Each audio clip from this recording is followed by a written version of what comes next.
Welcome to the show. I'm your host, Ron Stevens. This is Rock the Boat right here on Revolution Radio, freedomslips.com. I'm your host for the next 2 hours. And it is the 15th of April. That's like the middle of April. And, well, my yard's full of snow again. Ought not to be, but it is. And we got a pretty big weather system coming across Ontario out of Mexico or the States or somewhere. A lot of snow, a lot of freezing rain. And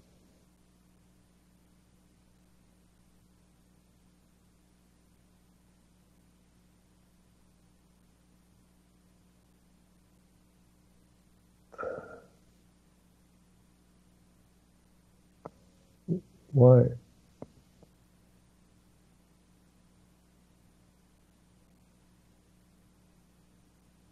There we go. One of the channels running, it was giving me feedback. Anyways, yeah, so this is your global warming, folks.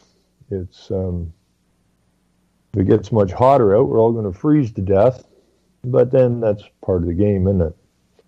If there's any young people listening to this show today, I want you to go and stand on your teachers. Because your teachers are a most ignorant lot. They teach you what they're told to teach you. They don't question what they're teaching you. They just teach you what they're told to teach you, and they don't really give a damn what they're told to teach you. They just teach it to you because they're getting a paycheck, and at the end of their career, they get a nice pension.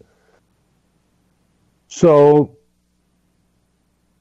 you got to stand on them. You have to call them out, because even the dumbest of the dumbest would say, geez, this is global warming. This is the effects of global warming. Now, I saw an article in a news, I don't know where it was, it had been CBC somewhere, about 200 miles offshore in the Atlantic, the deep ocean currents are quite warm, and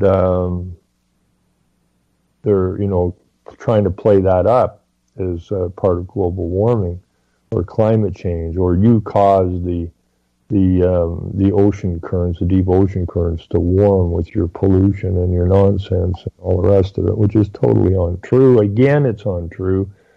The fact of the matter is that the Earth runs on cycles, warm cycles and cold cycles, and everywhere in between. And I was kind of glad to see that, because you can go to one of my old blogs, canadiantruths.wordpress.com, and just punch in The Sea Around Us, which was written by Rachel Carson back in the 50s. Now, the entire environmental movement seemed to have latched on to Rachel Carson's Silent Spring, which was written, I believe, in 62, about DDT and the rest of this nonsense. And the environmental groups just jumped right on this and used it as their Bible, so to speak, to kick off the environmental movement. But none of them, I have yet to hear any environmentalist ever mention her earlier book, The Sea Around Us. And The Sea Around Us explains the deep sea, the deep ocean currents, okay? Because back in the day, back in the late 1800s, early 1900s, when the ice melted, all the freaking ice melted. Oh, geez, I wonder what caused that. Was it your pollution? No, couldn't have been that. What the hell made the sea, all the ice melt? Well, go read it. It's got the newspaper articles in it and everything else. And the fishermen were quite confused, because where the hell did the fish go? Couldn't find the fish. Now, so they went and they got their deep temperature gauges and went out in the ocean and dropped them down a long ways, and found out that the deep ocean currents were considerably warmer than normal. And fish live in certain temperature zones. And when the temperature zone changes, the fish move. So the fish they were fishing, i.e. the cod and that, moved out. And smaller fish moved in. That's kind of like the timeline when they were all excited about the Northwest Passage when the Arctic ice was melting rapidly and they were looking for a new trade route. So it wasn't a problem back then. The so-called global warming wasn't a problem then. They looked at it as a good thing because they could get a shortcut route to the east through the Northwest Passage. But then, of course, it froze up again because the cycle changes. So we're in a cooling right now. We're in a cooling cycle. That's why there's snow all over my yard in the middle of April. Now, the latest I ever saw snow here was back in, let's see, I moved to this town with my family in 69, I think it was. And I came from the Ottawa Valley, which had nice cold winters and, not a lot of wind. So we moved down here on Lake Huron, which was just never seen wind like this before in the wintertime. And the storms were vicious. Absolutely vicious. So we had storms here that for 10 days, nothing got in or out of this town. But that was back 69, 70, 71 in that neck of the woods or through those years. I took a bus because I was taking a 5-year course, which I didn't have in this town. So I had a 25-mile bus route each way to school every day. And the banks were so high on the highway that you couldn't see the fields from your seat in the bus, and the bus sits up pretty high. There was banks up to the wires, hydro wires. It was wicked. But even in those terrible winter years, the last time we got stuck was April 1. And that was coming back. We missed the buses left early, and we were in a portable, and the speakers weren't working, or the intercom wasn't working. So when we went to the next class, people were going, "What are you doing here?" "What do you mean?" "Well, the buses are gone." "Well, great." So we dug up a teacher that was from this town, and so we set out, and we made it about 10 miles outside of town. And then we couldn't go any further because the snow was so freaking deep on the road. So we just left the car there and went and stayed at a farmhouse. But that was 10 miles out of town. And right here on the lake shore, it tends to be a little bit warmer. And so, that snow was all gone within a day or so in town here. So that was the latest I ever saw what you would call a problem for the snow. And normally it's nowhere near that. Okay, that was a cool area. That was a cool time.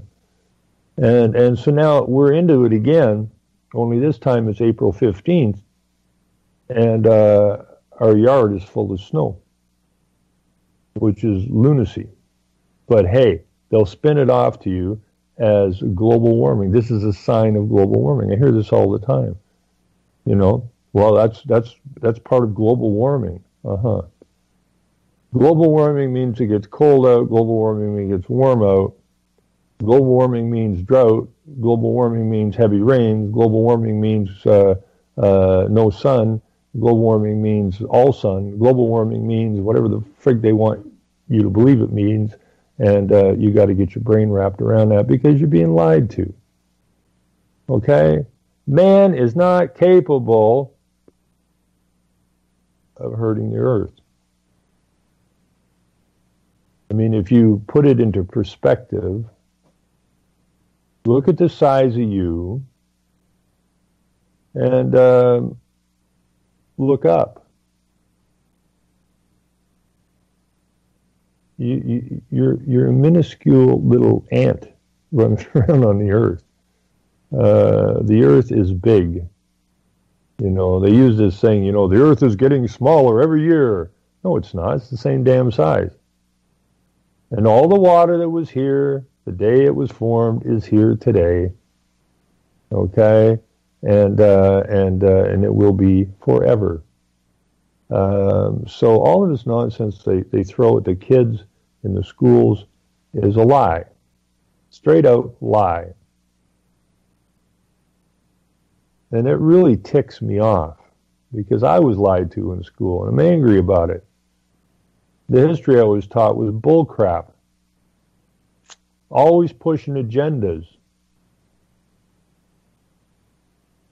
which are not to our advantage. And I don't like being taken advantage of, nor I do like anybody trying to deceive me. And that was my whole school system. Come to school today and we'll throw some more crap your way and we'll jam it down your throat until you believe it. Everybody that ever went to a public school should be angry as hell. But most of the people don't have the capacity even so much as think anymore. But dumbed down to the point, doesn't matter what gets told you through the media, or you're through the school system, or through the political system, or through the religious system, you just suck it up. Oh, you may complain about it a little bit, but in the end, you just suck it up. Too much effort to stand up, wave a fist in the air and say, this is bull, and we ain't putting up with it. So, for the most part, the people are pretty well screwed over. Their capacity for critical thought has basically been decimated. It's too difficult to fight back. I hear that constantly. Oh, it's too much trouble. Well, all right. Then you ain't got nothing to complain about. Just roll along, and they will do with you what they want, which is their intention, because you ain't standing up.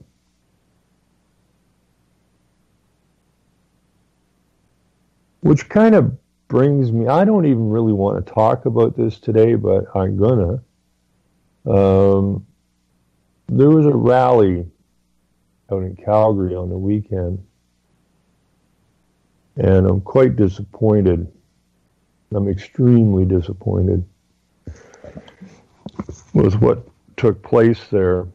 You know, I went looking for it in the media. I didn't see anything on CBC about it.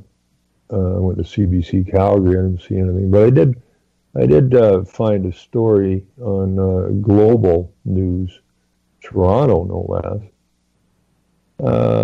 about what was going on at Calgary City Hall yesterday. And this is another big chunk of deception.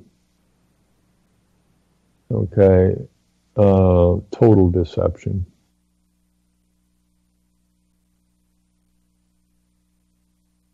Heavy police presence at Calgary City Hall for dueling downtown protests. Well, first of all, it wasn't dueling downtown protests. So the headline's wrong right out the gates. Heavy police presence at Calgary City Hall for dueling downtown protests.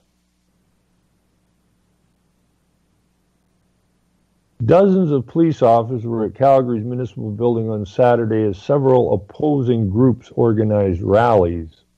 Well, that's not true either. 10 marked police vehicles were lined up along McLeod Trail for hours while officers stood between the two groups, preventing them from coming in contact with each other. Over 200 people were gathered there around noon. Now, this wasn't really supposed to, I mean, I wasn't involved in this rally. I wasn't involved in the setup of this rally, but I know people who were. And I questioned this thing from the get-go, and my fears came true. That what this was originally supposed to be and what it ended up as is two totally different things. Now, I know some people worked very, very hard putting this together, and their heart was in the right place. But everything is so messed up and so fractured now that it's very difficult to put anything together and keep it clean.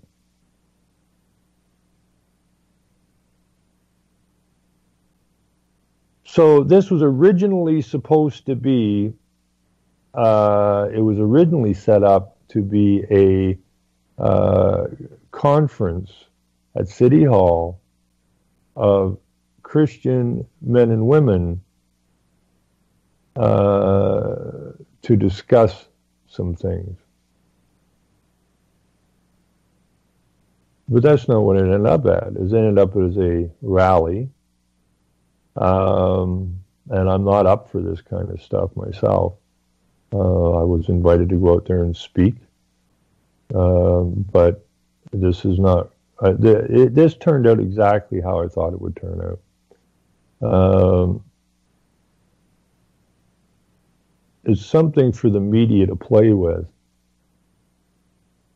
But yesterday, because this was supposed to be a Christian conference, a coming together of Christian men and women, it was supposed to be a moral gathering, a gathering of moral men and women who understand, you know, what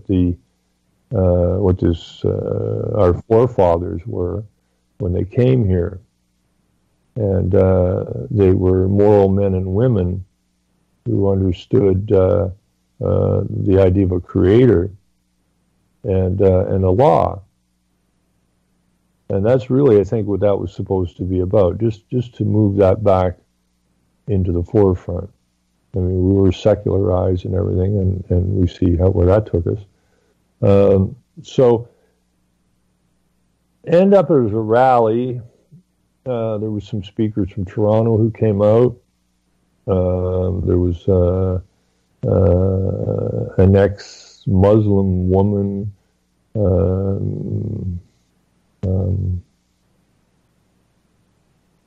Solomon, who was preaching against Islam, and one Kevin J. Johnson, who is hot on the trail of M103 and Islam. Not against Muslims, just against Islam. Well, if you're a Muslim, you're hooked up in Islam. I mean, it's that simple. You can't be pro-Muslim and anti-Islam. You can't be that.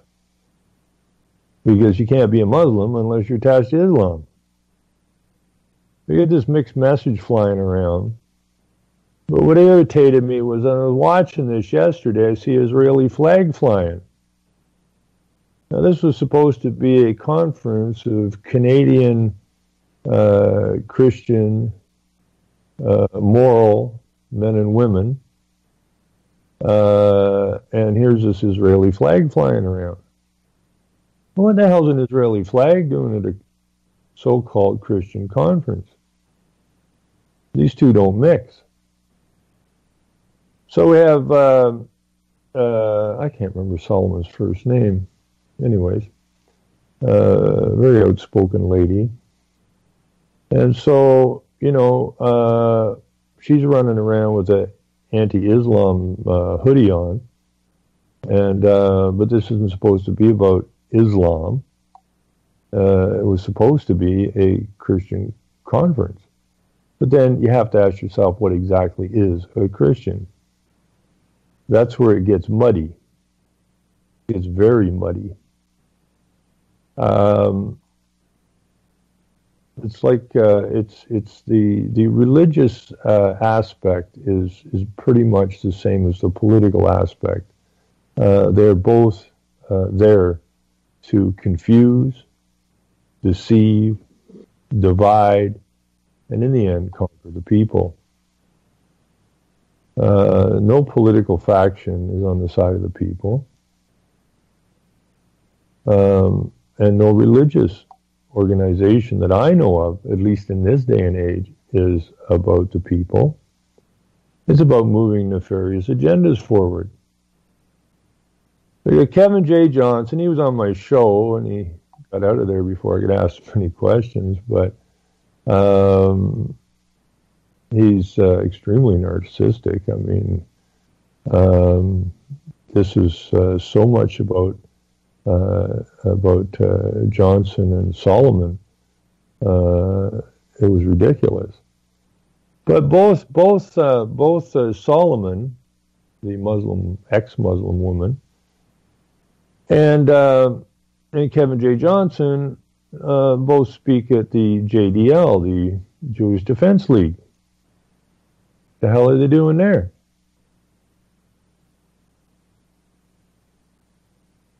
Could be why the Israeli flag was flying at the so-called Christian conference in Calgary. Now, I'm going to read a little bit more. It's a very short story. A local street church spokesman said he had organized a free speech rally 4 months ago at City Hall. Now, this isn't true either, okay? Now, a local street church spokesperson said he had organized a free speech rally. This was not supposed to be a rally. Now, this may be something he did 4 months ago, but it has nothing to do with the actual story. It has nothing to do with yesterday. A rally that he did or didn't organize 4 months ago has absolutely nothing to do with what went on in Calgary this past weekend, or this weekend, Friday and Saturday. Pastor Arthur Pawlowski said his group wasn't looking for trouble and is concerned that other groups came to City Hall to counter-protest. Well, this wasn't really supposed to be a protest. It was supposed to be a conference, a gathering of moral men and women of the Christian faith.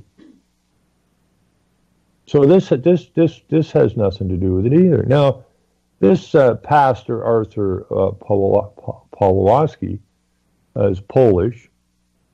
Seems like a nice guy. Seems like he cares. Apparently, he's been feeding the homeless for the past 20 years. And for that, I take my hat off to Arthur.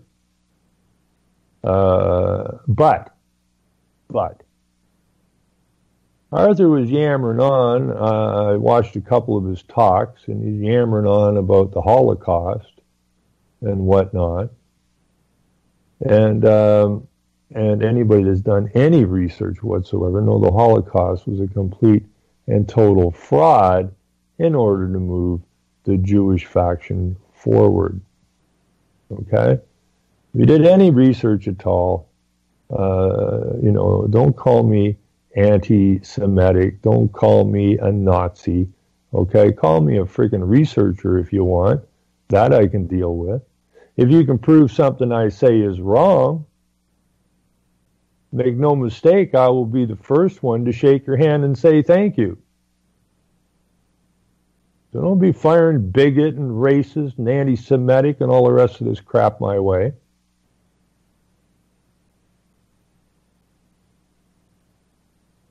Because most of the people firing that garbage around are stupid, ignorant, mentally incompetent, non-researched fools. So what is this Polish guy, this Polish pastor, doing yammering on about the Holocaust and the Nazis? What the hell is that all about?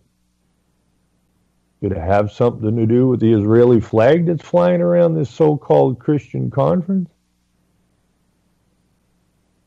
Absolutely.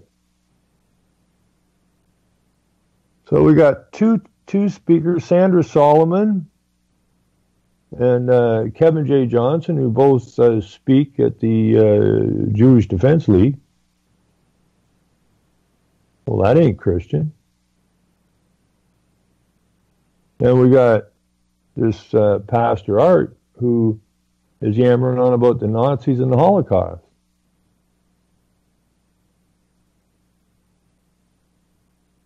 And I'll get to how that came about in a bit. So this story is not a story at all. It has nothing to do with news. It has nothing to do with accuracy. It is another deception, another media deception.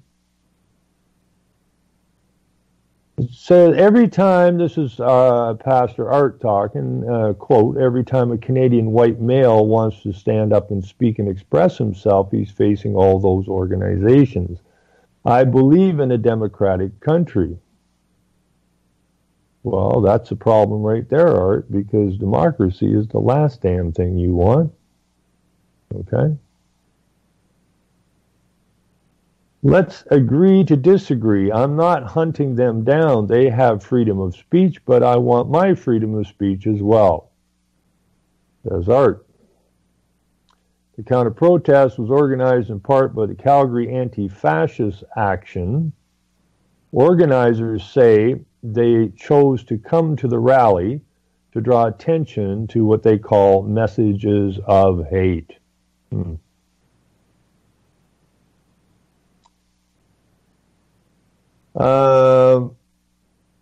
This is organized because a number of groups said, okay, so this is from Antifa, it's a quote. This is organized because a number of groups that are spreading hateful message, predominantly an anti-Islam and homophobic message, have been gathering, and they're doing that under the guise of so-called freedom of speech and patriotism. The truth be told, really it's about hate, said Jason Devine of Calgary Anti-Fascist Action. I guess they call themselves Antifa. Or Antifa. There were no reports of any violence between the two groups. Pastor Art said he was thankful for the large police presence downtown. They're doing an excellent job and they are keeping the peace, says Art. Well, what the police's job is to protect the corporation. The corporation is called Canada. Okay, so if the police were told to go down there and beat the piss out of these people, they would have done so. Okay, but this particular instance, we have people, this turned into a pro-Israel rally, basically, a pro-Jew rally, in such a way that people didn't really notice it, even though it's right in front of their faces.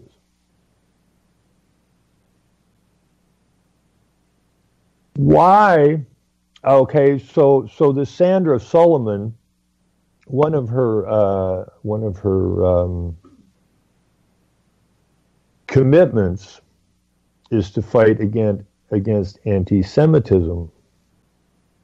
Okay, so she's against Islam, even though she grew up Islamic, and she's also against anti-Semitism at the same time. Now, I don't know what she realizes or she doesn't realize. You know, she could be just somebody caught up in this that doesn't have a clue what the hell she's doing.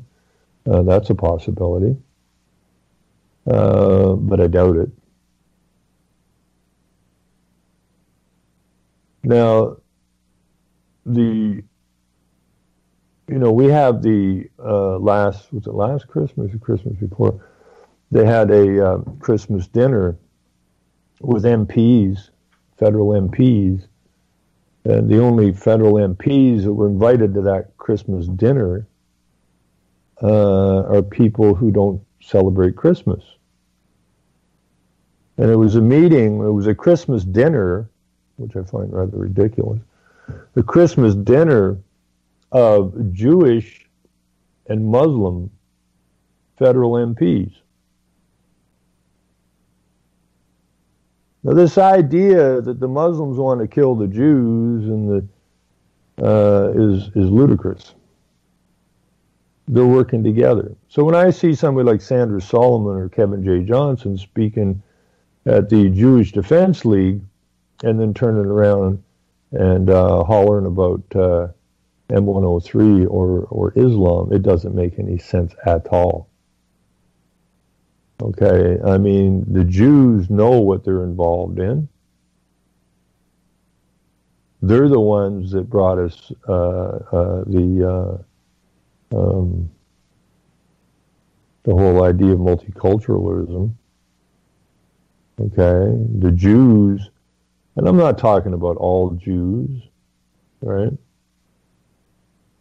And I'm not talking about all Muslims, nor am I talking about all white people or all Christians or all atheists. Okay, you can't group it as a 100% deal. Okay, but there are certain players and certain groups that basically control the movement of those groups. Those are the ones that are a problem, because those below them just tend to follow along. They don't know what's going on. Just along for the ride. They like what they're being told or whatever. But, you know, what I don't know that Sandra Solomon understands this or not, or even Kevin J. Johnson, but, you know,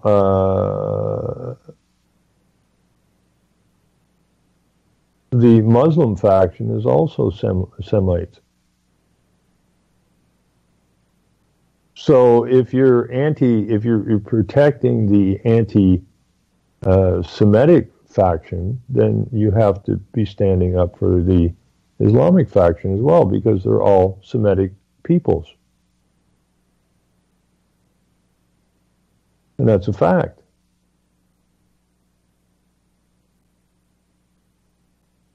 So what happened to this so-called country?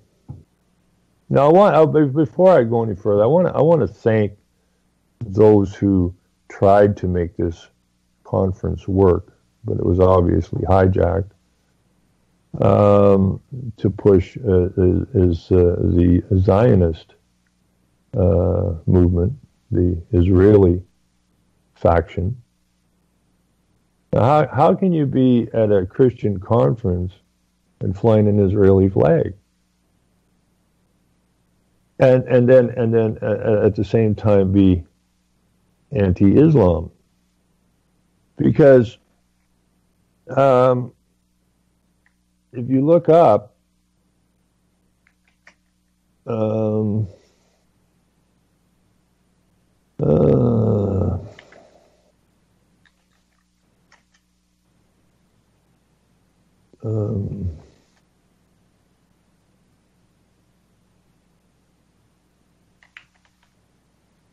we look up the populations in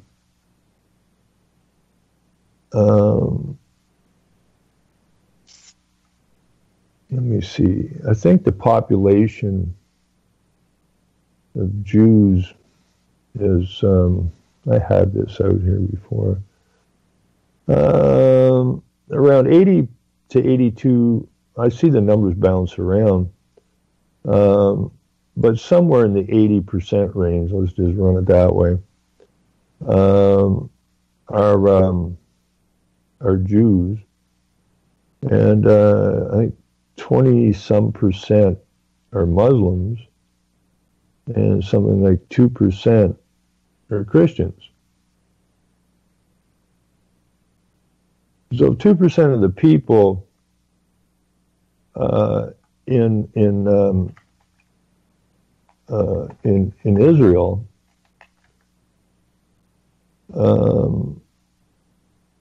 are okay. I got 17 to 20. So call it, you know, somewhere around 20%. Israelis are Muslims, and okay, here we go. 2%. About 2% of the Israeli population is Christian.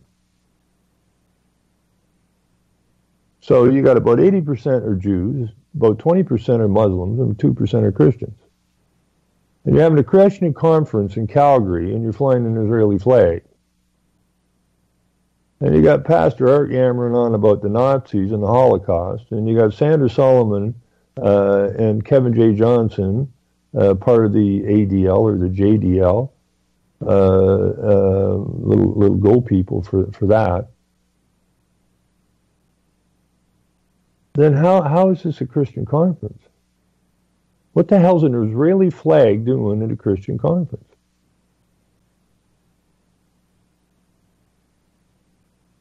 It doesn't fly.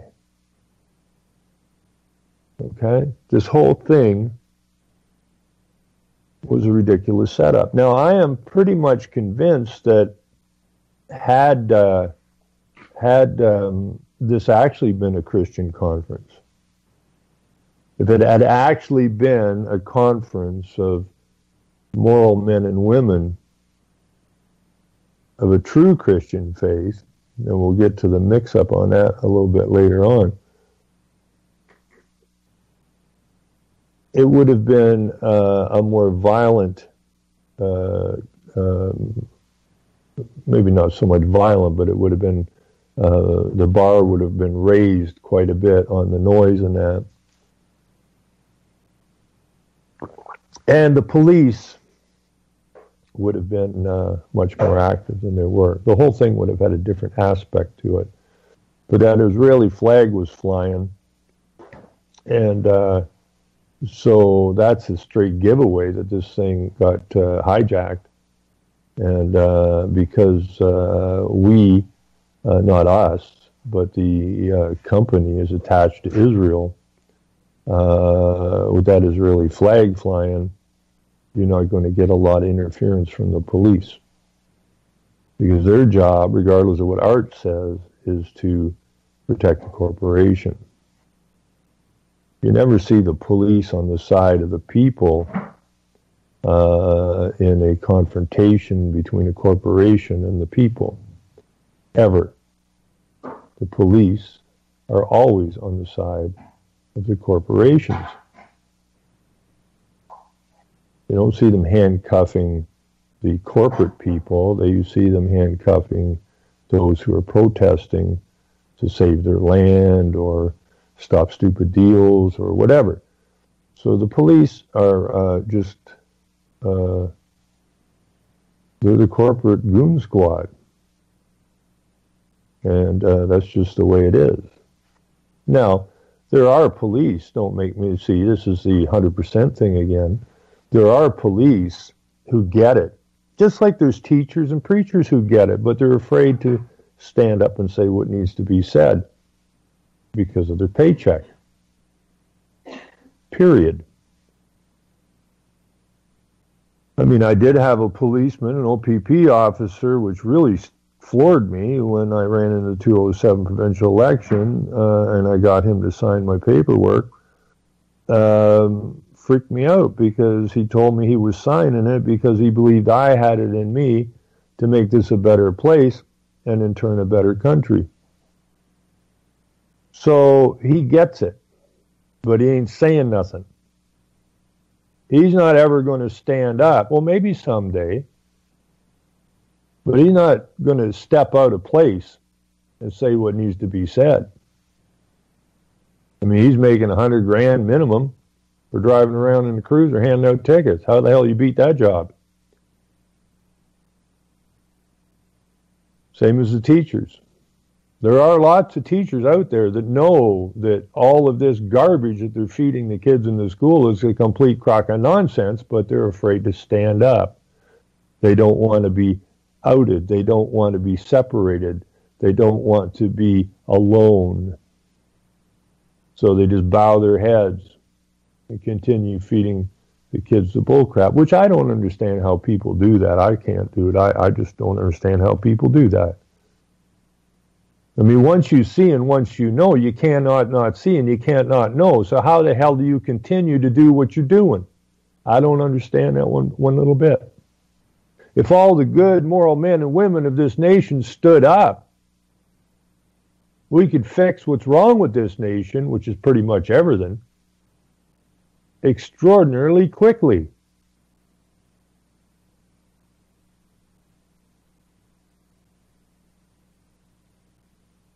Fear is a very powerful thing. But you know, even an animal, you back an animal into a corner. You know, we have skunks around here and raccoons and during the hot time in the late 80s, early 90s, the global warming time, which was a natural cycle. But we actually had a possum in our yard, which I'd never seen a possum in southern, or not in this neck of the woods anyways. It was kind of freaky, but it was quite warm in that period of time. Of course, I'm not seeing a possum this year because, well, even the robins are giving the finger to the sky because they're dancing around on the snow going, what the hell, we're supposed to be eating worms this time of year. You know, the April showers, not the freezing rain and the snow squalls. So even the birds are ticked off about it. But, you know, I can go outside with the skunks and the raccoons and everything else, and we get along just fine. You know, they don't spray me. They don't spray the cats. They don't spray my wife. We get along fine. And in fact, they're kind of cute little animals, especially when they're young. They're like a bunch of crazy little kittens running around. But they don't spray around here because we're not bothering each other. We respect each other. But if I go and I corner a coon in the corner or a skunk, okay, they will come back fighting. Now, our entire population's been basically backed into a corner now, but we're not fighting back. It's really pathetic to watch. You know, a little animal the size of a raccoon or a skunk, anything you trap in a corner. Once they realize that they're in trouble, okay, once that gut switch goes off that goes, hey, this ain't right, this ain't good.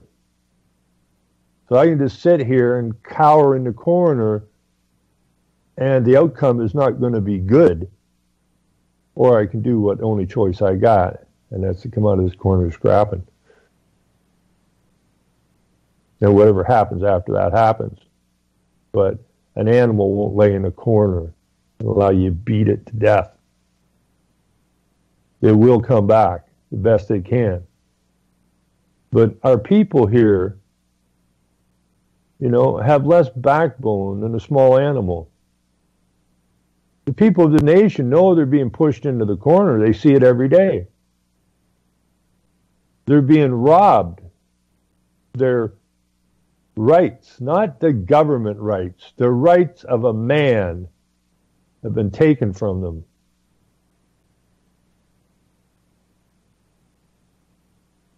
And they keep piling more of these rules and regulations on you, which are not law.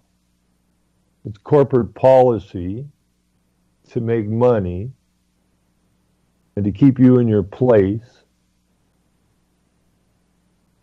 These things just continue to put weight on your back and shove you in the corner, but, well, I don't want what my neighbors would think or my family would think, or I don't want to get in trouble. You know, even the dumbest animal, once he knows he's in trouble, is going to fight for survival. This is how much they've brought us down from being men, moral men and women, into nothing. Nothing. With spines like jellyfish. You got minds like mud. And you got no spirit left.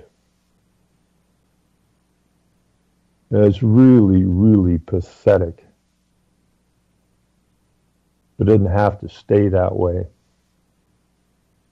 So, you know, kudos to those who originally were going to set this up as a conference so that moral men and women could come together and have a discussion. It should have never been done at City Hall, because that becomes a rally then,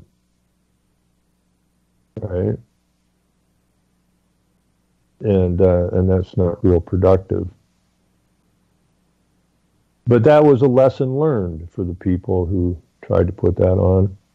And my hat still goes off to those. There's been some very good lessons learned for those organizers. And I talked to one yesterday, and that particular organizer gets it, understands what took place this weekend in Calgary. And so these are very valuable lessons learned. And I was very pleased to note that this. I was very concerned this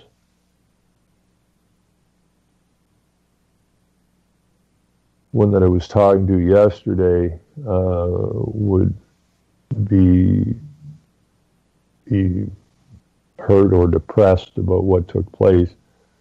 Only one of two things that can happen: they're either going to get stronger or weaker. And the one that called me yesterday is taking note of what happened, which is important. You got to go through these things. I mean, you have to go through these things, and you either become weaker or stronger. And I'm pleased to say, from the conversation I had,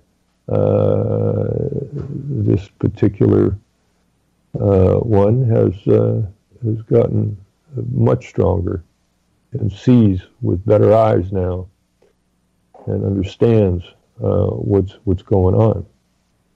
And so that's a perfect, in that sense, to me, the Calgary conference / rally was a success for those who see. As far as the deceivers that were there are concerned, I'm going to out your ass, okay?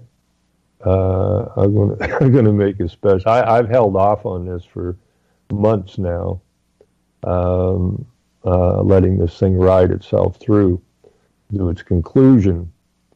But as far as that little narcissistic Kevin J. Johnson goes, if you're listening to this clown, well, then put on a clown suit and sit with the guy, because you're all clowns. As far as Sandra Solomon is concerned, maybe she grew up in Saudi Arabia. I don't know. That's what she says. Maybe she was abused, possibly. I don't know. I wasn't there. But the fact that she's pro-Semitic and pro-Israel, and they're speaking at the JDL, the Jewish Defense League, takes all credibility away from this woman. She's either a fool or she's a player. One of the two. But either one ain't going to have any positive outcomes.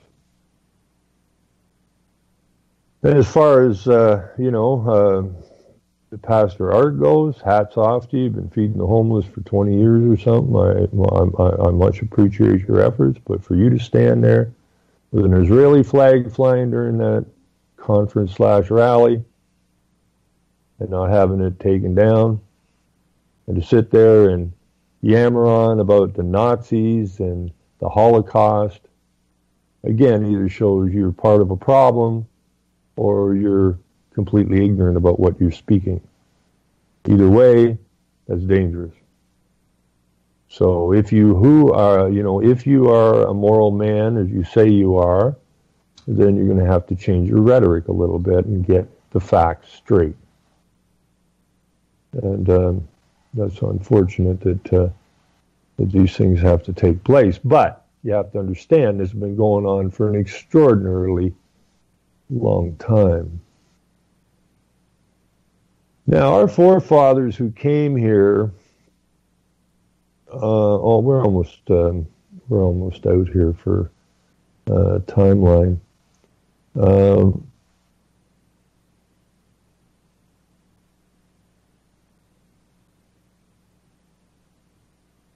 Let me see here. We're going to be going to break soon. I want to discuss, and come back from break, the template being used, and they always use templates. They are very good at this. They find something that works, and then they repeat it. You know, you've heard about history repeating itself. Well, that's not by mistake. Okay? It's not by mistake at all. History repeats itself because what they used on you before worked. Simple as that. And so when it's time to move something, they just go to their template drawer and find a template that will that worked before. They can work again in this particular instance, and they use it. And that's exactly what's going on today. Now we're going to go after the break here and go to. We're going to go back and look at the template that was used basically to get to where this conference thing took place in Calgary. And then the new template, which is a kind of a rebranding of the old template, which is going to take us to the next step, is where you don't want to end up at. Okay, so this whole idea, I hate the word Christian with a passion. I grew up in a church. I saw the church change in the early 70s.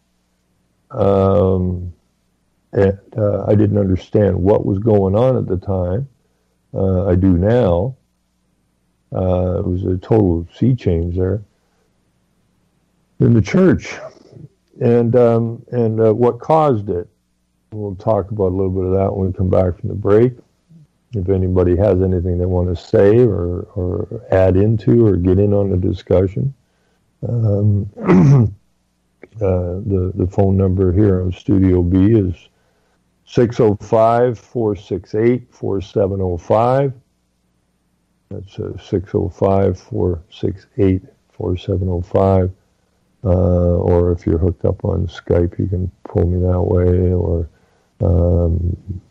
send me a note, whatever, and I can pull you into the show. But I just have to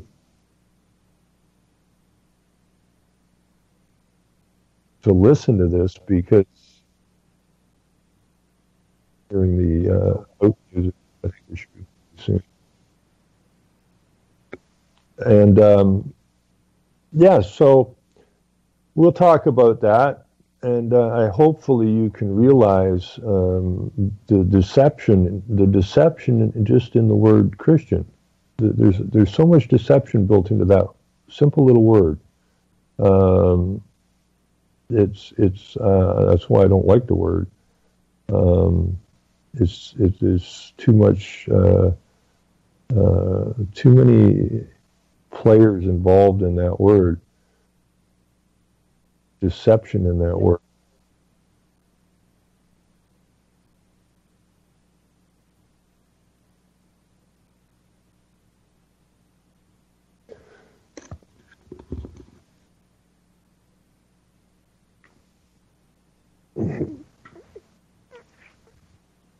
So that's what we're going to do when we get back from the break. And I would like to, I'm going to probably try and hook up with this Pastor Art. I'd like to discuss some stuff with him personally. As far as Sandra Solomon and Kevin J. Johnson go, there's nothing there to deal with. If you're flying Israeli flags and talking to the JDL, well, you're off my list of anybody that could possibly be any use to the saving of this nation. Simple as that. So I hear music, so we'll be back in about 4 or 5 minutes. I'm going for a smoke. Thank you, folks.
Hey, welcome back to the show. I'm your host, Ron Stevens. This is Rock the Boat, right here on Revolution Radio, freedomslips.com, and also being broadcast over to ucy.tv. Before I get going again, I just want everyone to remember that Revolution Radio is listener supported, and we have to keep these networks on the air. It's that simple. The media in general, and most of what's on the internet is a crock of nonsense. So we have to keep these networks going. Now, the goal for, I guess, April, I mean, these numbers are so low, it just blows me away. I don't know how they do it. I really don't know how they do it. There's a pile of hosts on Revolution Radio. And the monthly goal to keep this network up and running is $2,650. You heard that right, $2,650. The 15th of April, and so far they've raised $1,434. Bloody ridiculous. But, you got to meet these goals, and they're so low. I mean, what we're fighting against is, people who have access to untold billions and billions of dollars to push their rhetoric into your heads, and probably trillions of dollars. Maybe taking the churches and the schools and the governments and all the NGOs that are being funded and everything else. The amount of money being thrown at us, used to deceive us, is absolutely off the charts. And here we have Revolution Radio, freedomslips.com, running on $26.50 a month. So if you go to freedomslips.com, you will get to Revolution Radio, and they have some things that you can purchase if you wish, which will go towards the goal and help keep the network on the air. Or you can just hit the donate button and donate something. And if you look at what money you waste during the week buying the most frivolous nonsense possible, and just take some of that and donate it to these small networks, it will go a long, long ways to alerting the people that we got a problem on our hands that has to be dealt with. So do that. And I'm going to go now and talk a little bit about a template. The other thing that I don't understand, it didn't used to do that. I don't know why it's doing that now. My Skype, if somebody understands why this is happening, let me know.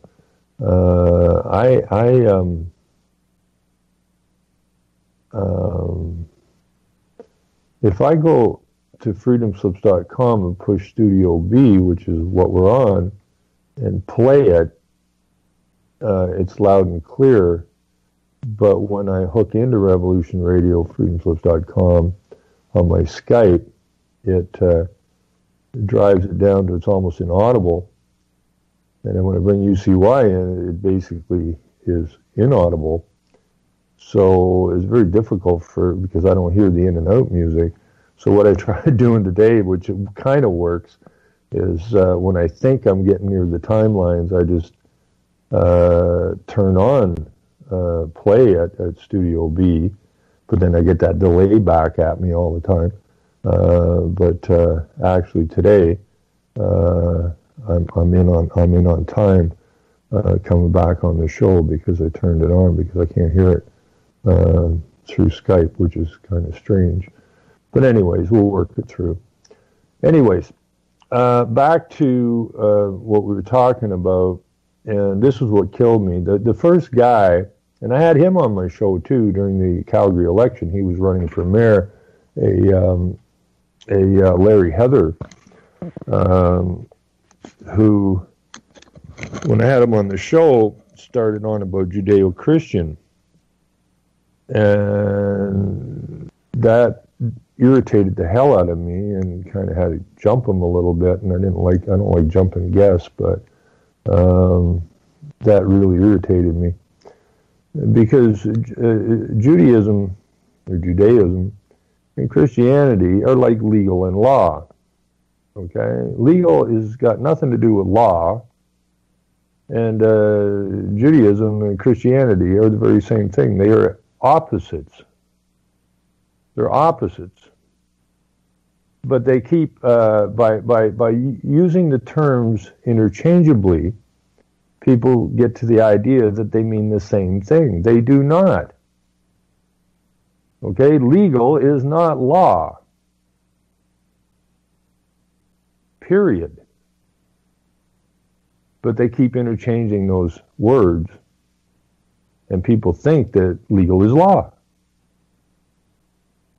It's not.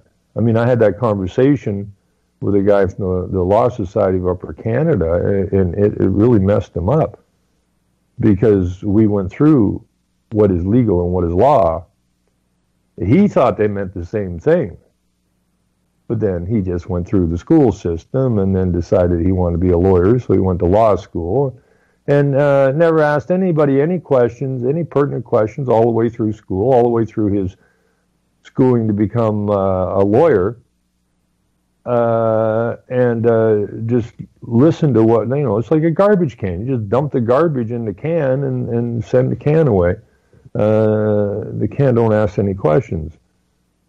And so when we spent some time, we had quite a long chat, discussing legal and law, he was absolutely freaked out because he thought legal meant law.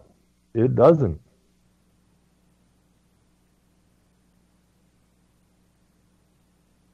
And to join Judaism and Christianity together, it makes no sense because they have nothing whatsoever to do with anything. So when Larry Friday, what was it, Friday night, I guess, they had a meeting. There was some speakers and that, and it was led off by Larry Heather, and he mentioned Judeo-Christian then, again, and so he led off the meeting Friday night with a rendition of O Canada, the original O Canada, not the gender neutral O Canada. But all O Canada is, the song, it's a corporate anthem. Okay? We stand on guard for thee. Well, who are we standing on guard for? Well, obviously the corporation. Then the question has to be, why would you stand on guard for a corporation that makes you liable for all the corporate debt? Why would you be standing on guard for that? You're the surety for the debt of the corporation. You're a slave of the corporation. Now, why would you be standing on guard for that? I mean, we've got so much things to learn, so many things to learn, and get turned around so that you understand what the hell you're involved in. Now, I just want to run through this here quickly. And then I have Chris is coming in here, and we're gonna have a chat. But I just want to go through this very quickly. Not necessarily true. Well, that's true. Nothing is necessarily true. But again, I like Wikipedia as a start point. Okay, not as an end point, but a start point. And the reason I like Wikipedia is that it has lots of links in it. Okay, so each of these links gets you to ask new questions, which leads you to go look something up. Okay, so that's why I like Wikipedia.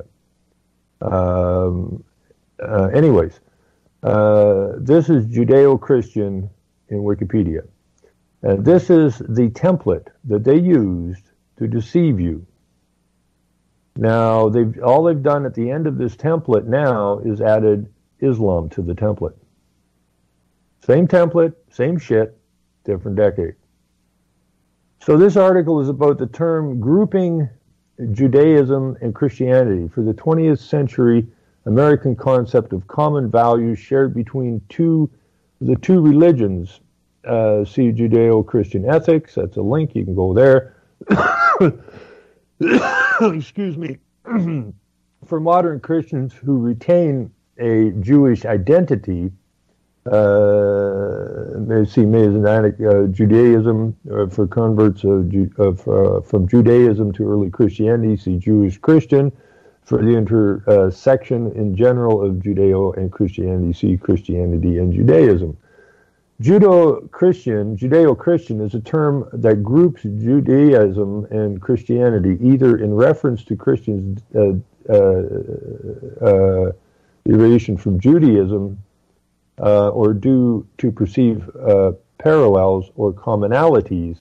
There's a word that you see so often, commonalities. When you're reading UN documents, because it's all about building a one world government, a one world religion. So what they do is they run around looking for commonalities. You see that word constantly. Something we sell. This is one of our sales pitches. Anyways, commonalities, shared values between those two religions, which has contained as part of the Western civilization. The term became prevalent towards the middle of the 20th century in the United States to link broader principles of Judeo-Christian ethics such as dignity of human life, adherence to the Arabic covenant, common decency, and support of the traditional family values. The concept of Judeo-Christian values in an ethical rather than theological sense was used by, get this, George Orwell. Okay, and I can't remember what George Orwell's real name is, but I mean, that was his pen name. Used by George Orwell in 1939 with the phrase, quote, the Judeo-Christian scheme of morals. It has become part of the American civil religion since the 1940s.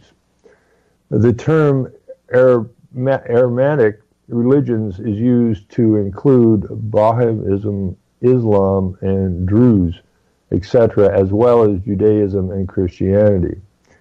The term is used as Judeo-Christian at least as far back as in a letter from Alexander McCall dated October 17, 1821. The term in this case refers to the Jewish converts to Christianity. The term is used similarly by Joseph Wolf in 1829, referring to a style of church that would keep with some Jewish traditions in order to convert Jews. Use of the German term Jewish Christian is in a decidedly negative sense can be found in the late writings of Friedrich Nietzsche, who emphasized what he saw as neglected aspects of continuity between the Jewish worldview and that of Christianity. The expression appears in the Antichrist, published in 1895 and written several years earlier. A fuller development of Nietzsche's argument can be found in a prior work on the genealogy of morality. Now, Nietzsche was a philosopher and died a lunatic, which most of these philosophers do. Now, Nietzsche also went to a Catholic seminary or a school, and in that school that he was in, they were trying to figure out, and this is a Catholic outfit, they were trying to figure out how to kill God, get him out of here, right? And if you go back and look up secularism or secular in Catholicism, you will find that that is where the secular movement began, was in the Catholic Church. So, our forefathers who came here originally were Protestants, okay? That's what they called themselves. They were Protestants. They were the protesters. They protested Rome, okay? They outed Rome. They outed the Vatican for what it was. It was false. And so how do we tie all of this stuff back together again? And the other thing that I find interesting is the dates on these in the late 1800s. This is prior to the First World War. Now, what was the plan of the First World War? They say that all wars are banker wars. Well, who were the main bankers in these wars? Well, they were Jewish bankers. And what was the purpose of these wars? Was First World War was to create the League of Nations, which was a step one to creating a world government, and the state of Israel. And that didn't quite work out because the Americans wouldn't sign on to the League of Nations, so they did it again in World War II in order, once again, to create a body that would become a world government, this time the United Nations, and again, the state of Israel. So, this goes on.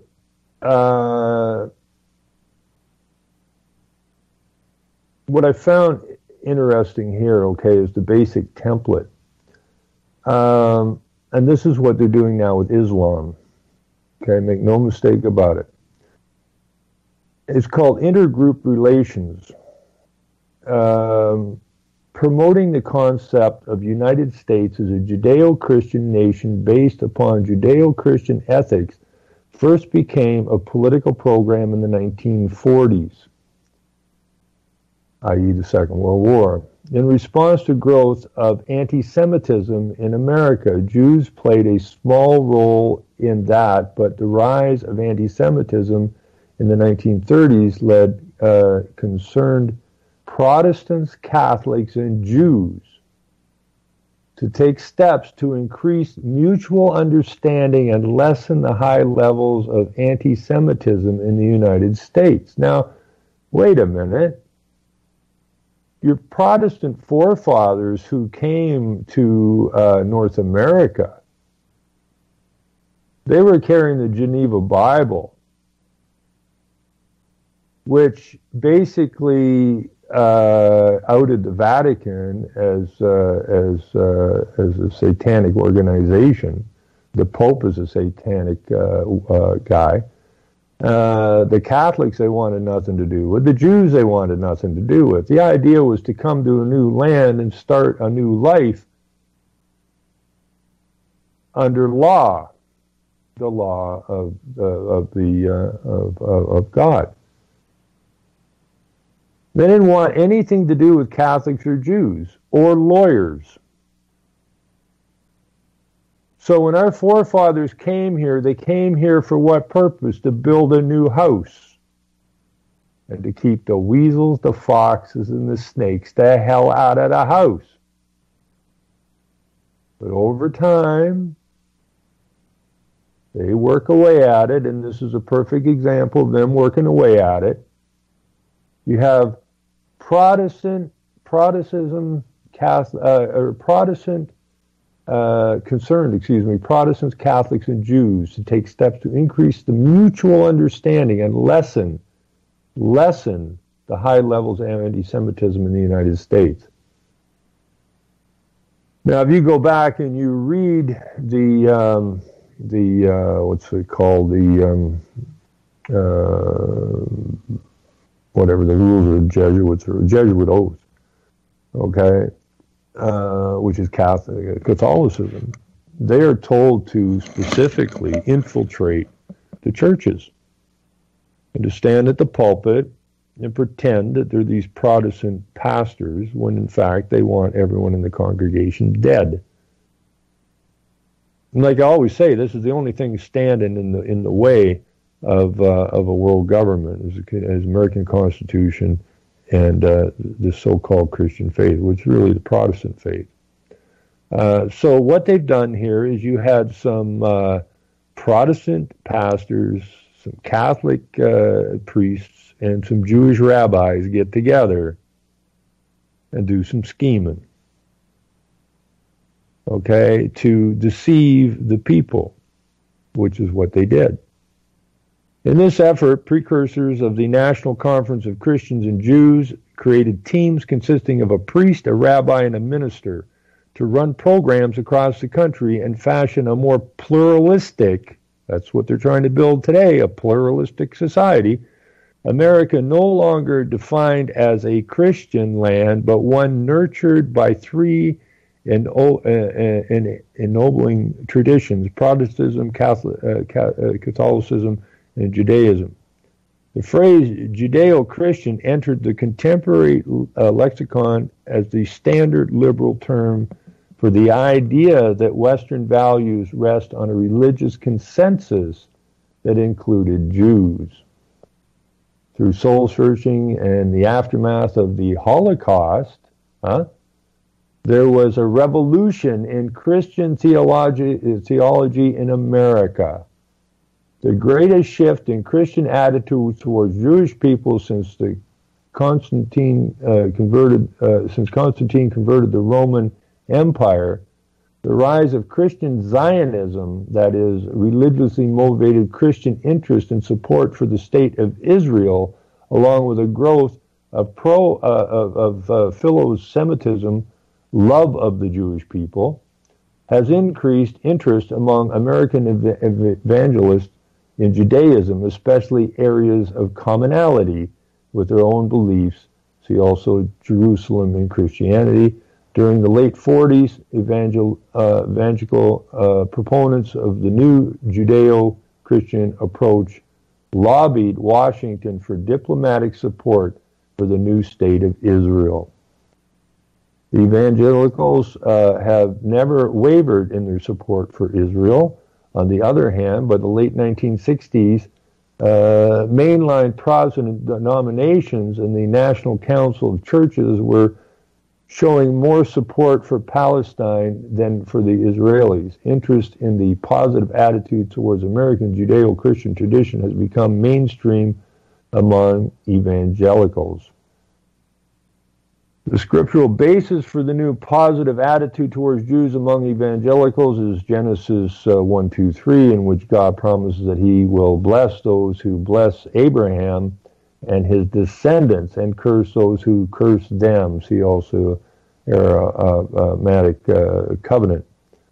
Other factors in the new Philo-Semitism include gratitude to the Jews for contributing to the theological foundations of Christianity and for being the source of the prophets, and Jesus' remorse for the church history, have anti-Semitism and the fear that God will judge the nations at the end of time on the basis of how they treated the Jewish people. Moreover, for many evangelical in Israel is seen as the instrument through which prophecies of the end are fulfilled. Great number of Christian pilgrims go to Israel, yada, yada, yada. So we have, I'll just do this last, just a couple of paragraphs here. Jewish responses. Response of Jews towards the Judeo-Christian concept have been mixed in the 1930s in the face of worldwide anti-Semitic efforts to stigmatize and destroy Judaism. Influential Christians and Jews in America labored to uphold it, pushing Judaism from the margins of American religious life towards its very center. During World War II, Jewish chaplains worked with Catholic priests and Protestant ministers to promote goodwill, addressing servicemen who in many cases had never seen, much less heard a rabbi speak before. At funerals for the unknown soldier, rabbis stood alongside the other chaplains and recited prayers in Hebrew. In a much publicized wartime tragedy, the sinking of the Dorchester, the ship's multi-faith chaplains gave up their life belts to evacuating seamen and stood together arm in arm in prayer as the ship went down. In the 50s, a spiritual and cultural revival washed over American Jewry in response to the trauma of the Holocaust. American Jews became more confident and identified as different. Two notable books address the relations between contemporary Judaism and Christianity. Abba Hiller-Silver's Where Judaism Differs, and Leo Beck's Judaism and Christianity, both motivated by an impulse to clarify Judaism's distinctiveness in a world where the term Judeo-Christian had obscured the critical differences between the two faiths. Reacting against the blurring of theological distinctions, Rabbi Beliknovs wrote that Judaism is Judaism because it rejects Christianity, and Christianity is Christianity because it rejects Judaism. Arthur A. Cohen, The Myth of the Judeo-Christian Tradition, questioned the theological validity of the Judeo-Christian concept and suggested it was essentially an invention of American politics, while Jacob Neuser in Jews and Christians, The Myth of the Common Tradition, writes, the two faiths stand for different people talking about different things to different people. But what they used the Holocaust to move anti-Semitism forward. And again, if all wars are banker wars, and the majority of the bankers who funded the wars were Jewish and going for the state of Israel, well, we got a problem here. So now we get down to the role of Islam.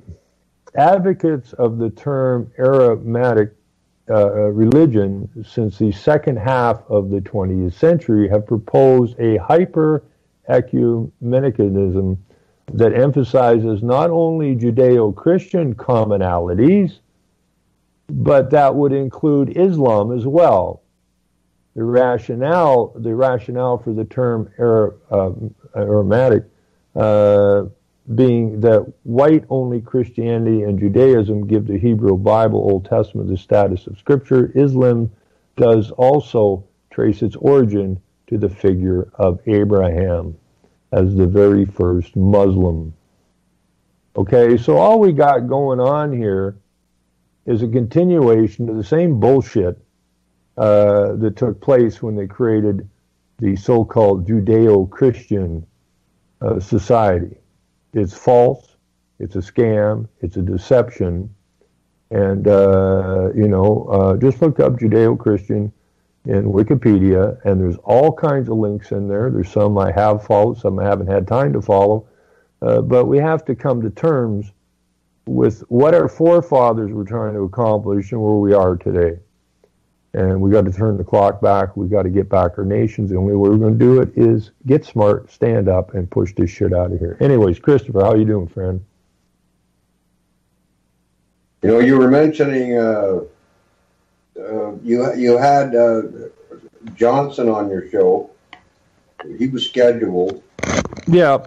And you didn't see the video that I'd sent you long before previous about him meeting at the GDL. I did see that. Yeah, but you didn't see it before you had him on your show, and you even told me that. Maybe not.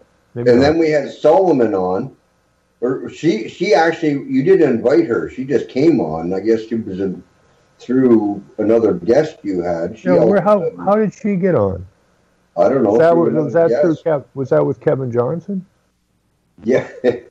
No, I know who. The thing I got to say though, Ron, about them two is with Kevin J. Johnson, man, when he talks about the Islamic influence and how he's fighting against it, man, you want to jump on board, because we all agree that's what a good player does.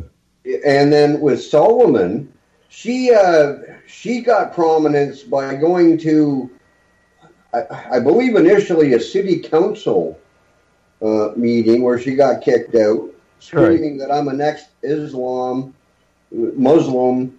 And I came to Canada so I could get away from that, and now you want to bring it here. And then she went to a school board meeting and did something similar, so she gained popularity.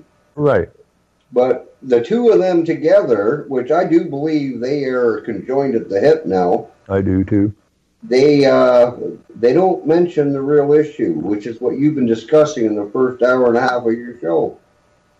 And that's concerning because there's a lot of people, and I fell for it. I didn't fall for it, but I really listened intently to what the two of them were doing until, I come to the conclusion that where he's going to the JDL. She will never say nothing against the Jew. I realize there's a potential serious issue here as to who's really controlling things.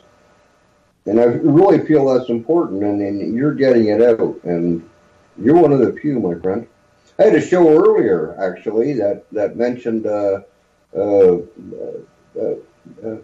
Rome and the Jesuits I was listening to, and I went, oh, come on. Who owns them? It's like everybody always says, follow the money. Well, if you're following the money, it's not the Jesuits. It's not the Muslims. They're just pulling the strings for these boys. Well, it's all being directed, right? It's a play.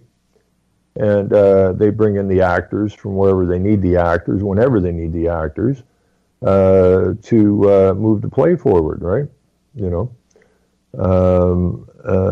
So who got the money? Like, who's charging us interest? Right? Who started those banks? It just killed me. When I watched this, I spent a bit of time watching the Friday night thing and then the Saturday thing, and in Calgary, and it was difficult to watch because I know how hard some of these people work to put this together. Yeah, and it got totally taken over. When I saw that, honest to God, I'm listening to this stuff yesterday. It was live streamed. I'm listening to this stuff yesterday, and when I saw that Israeli flag flying in Calgary during this so-called rally conference thing, I just about puked, right? I mean, why were the police so well behaved? Well, it may have something to do with the Israeli flag flying there. There wasn't very many people showed up, and I was unfortunate as well. Because, Calgary's, I don't know, 1.2 million or whatever. To have that few people show up in a city that size is a little disheartening. But there's some real lessons learned there for certain people yesterday, and I'm certain that's going to make them stronger and more committed. You got to get through some of this stuff, and it was a big lesson for some of the people that were involved in it yesterday or on the weekend. So we'll just take it from there. I've bit my tongue on Solomon and Johnson ever since I ran into them.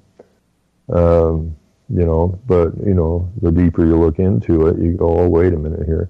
These two people in particular, and you're right. It's like they're conjoined at the hip. They're hooked together tight, so I'm either going to get a bit of a backlash from Johnson and Solomon followers, or they're going to sit back and go, wait a minute here, what the hell is going on? So whatever. It's just what it is. So well, you give them fair time on your show. Give credit where credit's due. But it wasn't until later that if we could get them back on, which we'll try to. I'm thinking Kevin J. Johnson. He ain't coming back on. Well, we'll see. Well, I'll leave him. I'll leave him a note, but I highly doubt it. Because I would love for him to come on and explain himself, right? Like, are you completely stupid or are you a player? It's one of the two, right? There's nowhere in the middle for this, right? You're either really not very intelligent or you're a player.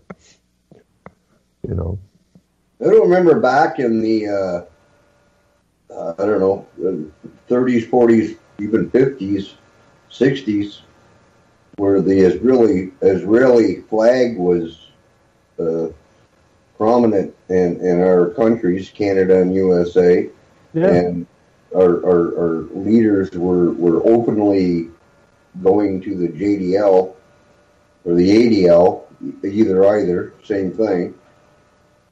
And the people accepting that. I mean, it wasn't. I know, but it was a common occurrence. But it was the old story. You had these leaders, or these corrupt leaders of Protestant and Catholic and Jews, get together, and they make a scheme up, right? Because the whole scheme has always been about world government. So they joined together, even though they got nothing to do with each other, not the Catholics, the Jews, nor the Protestants. They're not even in the same field. They can't even play ball together. But they get together. It's no different than the Jews and the Muslims having Christmas dinner. The MP, Muslim and Jewish MPs having Christmas dinner together. It's the same garbage, right? And they work away at this stuff. So then they come out that, we're going to have a better country because of this. And the media jumps on it. And pretty soon, pretty quick, you got Israeli flags flying everywhere. And then you've got the Zionist Christian movement going. And it's all about taking down your nation. Not about joining religious factions together. It's about taking down your nation from the inside. It's just what it is. You know, now they want to add the Muslim faction into this. Okay, so now you have the Christian, the so-called Christian churches, but you have the Protestant churches, the Catholic churches, and the Jews, all promoting Islam. All of them. So we'll bring Muslims in as well, and then we're all together, folks. We're all together. Isn't that wonderful? We've taken 4 different religions that have absolutely nothing whatsoever to do with each other, and we're going to put it all together and have a better world. I don't think that's going to work. But it's no different, Chris, than the political system. Okay? This whole right-left nonsense has always been about divide and conquer, but what they've done now, and people don't seem to want to realize that, is the right is left and the left is right, and right. I mean, it's the same shit. What they've done is they've taken and they've molded the two together. You know, you're still called a Protestant, you're still called a Catholic, and you're still called a Jew, but you're all working together in the back rooms. And it's no different than the right-left situation. The political system has all been molded together to move us the same way they're trying to move us with the religious part. So, you know, it's all about taking down the nation. It's about all being sold out. And everybody ought to be damned angry about it. You know, you've heard this, you know, well, are you a lefty? No, I'm more of a centrist. Well, maybe a little left of center. Well, I'm a little right of center. Well, I'm alt right. Well, I'm alt left. Well, you're all screwed up is what you are, right? Because you're all been fractured. And, well, and you're not working for your nation. Huh? I feel it brings debate where there is no debate. I am who I am. This is my feelings on what's going on. And then once you throw in your center left, center right, or far left, all that just brings in deeper debate of something that means nothing. That's it. Everybody's debating. Argument. Everybody's debating very heartily nothing.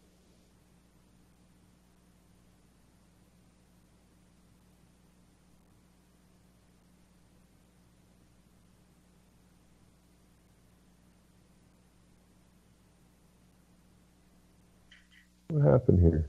Have I still got you, Chris? You now. You lost us for a bit. Okay, yep. I got you back? Yep. Okay, good. Carry on. I like what you're saying. Well, no, it's I read it in the news all the time. They, you know, and I know it's by design that they're sent in.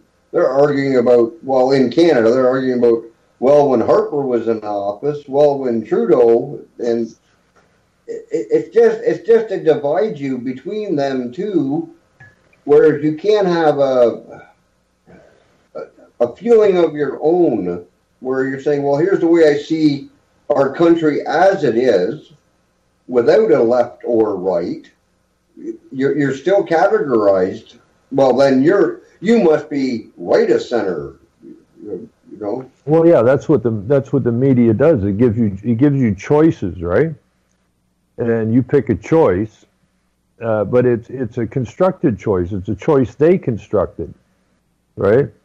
They're the ones that are in control of your thought process at that time. I mean, I ran into a guy at the store a week or so ago who was so angry at Harper that he just wanted him out of there. He was a dangerous guy. And so he voted Trudeau. Well, you know, Ron, that makes sense. And now he's going, boy, did I screw up. Yeah. But it still makes sense. Huh? Well, because every leader that gets put into position, they're on the same team. I know. They're going to do something to piss you off, whether it's left or right. And so you just say, Jesus Christ, no matter what we do, we just got to get them out. Got to get him out. And then you get the next one and it's, oh, crap. Okay, got to get him out. Got to get him. And then you just play the same game forever, and you're spinning in circles. Right. And that's, yeah. And so, but it makes sense. I want Trudeau out. I actually want him hung. But, well, I want them all hung. I got something. But I wanted Harper hung, too. Well, Kathy sent me something. Probably it's got to be getting on a week ago now, and I haven't even looked at it yet. And it's about Harper, and I really do need to look at it because he's up to something else now. See, this is the problem. People think that when people get voted out, they're not in politics anymore. They never leave, They just don't ever leave. They're always being called to do something, to move something. I mean, I saw something in the CBC, somebody's calling on Krejci to come in for some oddball reason or something. Well, what the hell has he got to do with anything, other than he's in the Privy Council? And let me see here. It says here, former PM Harper was elected chairman of the International Democratic Union, the IDU, yesterday at their meeting in Spain. And Tony Clement continues to hold a high-ranking position in that global alliance of 80 conservative political parties. Okay, so, you people that are, conservative, and you're calling the liberals dumb, you might want to go and check out a few things, okay? Because, you might call the right and the left just dumb and dumber. I think they made a movie about that one time, didn't they? Because you're both being screwed with. This idea that the right's going to save your nation is ludicrous. I mean, both sides of the border here. It was not the left, it was not the Democrats, and it wasn't the liberals that signed our nations on to UN Agenda 21. Both of the signing parties, one was Republican and one was conservative, North and South. So the idea that the left is dangerous and you ignore what the right's doing because you hate the left so much is, you're committing suicide here. There is no right, there is no left. All right? There is, however, right and wrong. There is good and evil. And the only right you're going to find is coming out of the moral men and women of the nation. And if the moral men and women don't stand up, those are the only ones that can possibly understand the difference between right and wrong. We're done. There's nothing to do with religion. It's nothing to do with politics. It's a religion and the politics that is destroying our nations. And yet we keep rolling along with this same stupid game. The Jews, the Protestants, and the Catholics got together way back in the 30s or whatever to mold these three incompatible religions together and sell it to the public. And they were successful at it. Now we once again have the Protestants, the Catholics, and the Jews and the Muslims now, okay, all promoting that we can all be one. Totally and completely. So now instead of three incompatible religions, we got four of them. And according to the documents of the United Nations and their writers, Islam will be the world religion and Sharia will be the world law because it was never secularized. It is the best fit, according to the writers. Okay? And if we allow that to happen, we're screwed. But yet, these people are going to these churches and whatever you call the Muslim and the Jewish churches, and all working together to slit their own throats. Absolutely insane. But then it's no different than politics, because religion is politics, and politics is religion. And they're both interchangeable because they're both working to manipulate the populations of our nations into going somewhere we ought not to be going. And if we allow them to take us there, well, you're not going to be happy on your arrival. And your offspring have no future at that point. Well, I mean, I'd like to immigrate to Japan. You know, maybe. Well, actually. And then, I mean, or Israel. Now, I wonder, I mean, I'm going to have a hard enough time as a white European blood male in Canada doing that to begin with. Now, I wonder if Japan or Israel would take me if I was Muslim. Well, yeah.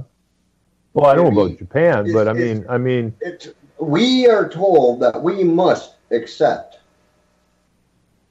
right? Because we're diverse and I know, but But why like in Africa, who was killing the minority whites in South Africa right now because they're not all black.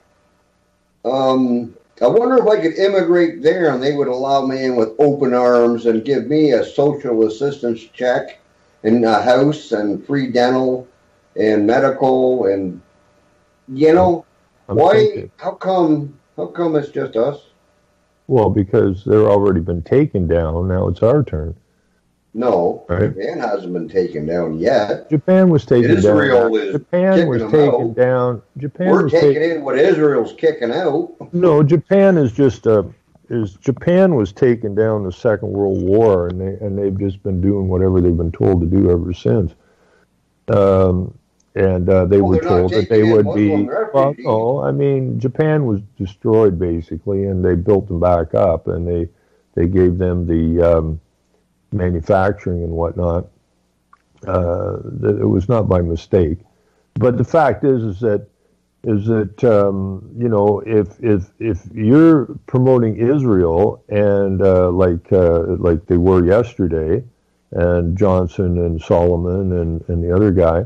And flying an Israeli flag and saying, stop Muslims, but then Israel has 20% of the population is Muslim, and only 2% of the population is Christian. So what the hell are you saying, right? If you're pro-Israel, and Israel has 20% Muslim population, only 2% Christian population, and Canada has about a 70% Christian population and a 3% Muslim population. What the hell are you people talking about? Right? It's just ass backwards. Like, why is 20% of the population of Israel Muslim? Why is that? I mean, that doesn't even make any sense. Right? So, it's a play with Israel, wasn't it like you're saying 20% Muslim? Is that because they went in and took over the lands and they blew all the Muslims up to the point? No, we're talking about the state of Israel. Yeah, not Palestine. We're talking about the state of Israel. Is approximately 20% Muslim and 2% Christian. So if you're at a Christian conference and you're waving an Israeli flag, that makes zero sense. No sense whatsoever. But then you go back to when they tied all this stuff together, when the Protestant deceivers and the Catholic deceivers and the Jewish deceivers got together with the politicians on how to build a world government, that we need to join these religions together, because that in turn will stop anti-Semitism. So then we can go ahead and do what the hell we want to do without being hassled all the time. And so it's a religious political conglomerate that does not have our best interest at heart, period. You know, your government hates your guts, put it that way, right? It just, they don't like you, right? You are nothing more than the cattle, okay? You are the collateral, you are the surety, you are the slave, period. That's what you are. You are slaves. And if we intend to have a real nation, then we have a lot of work to do. And if we're not up for the work, then we're done. And I don't believe that we're going to put up with that. It looks pretty hopeless right at the second. Question everything. Intelligent radio for intelligent people. UCY.TV. Thank you to Revolution Radio for this time. Thank you for calling. And everybody take care.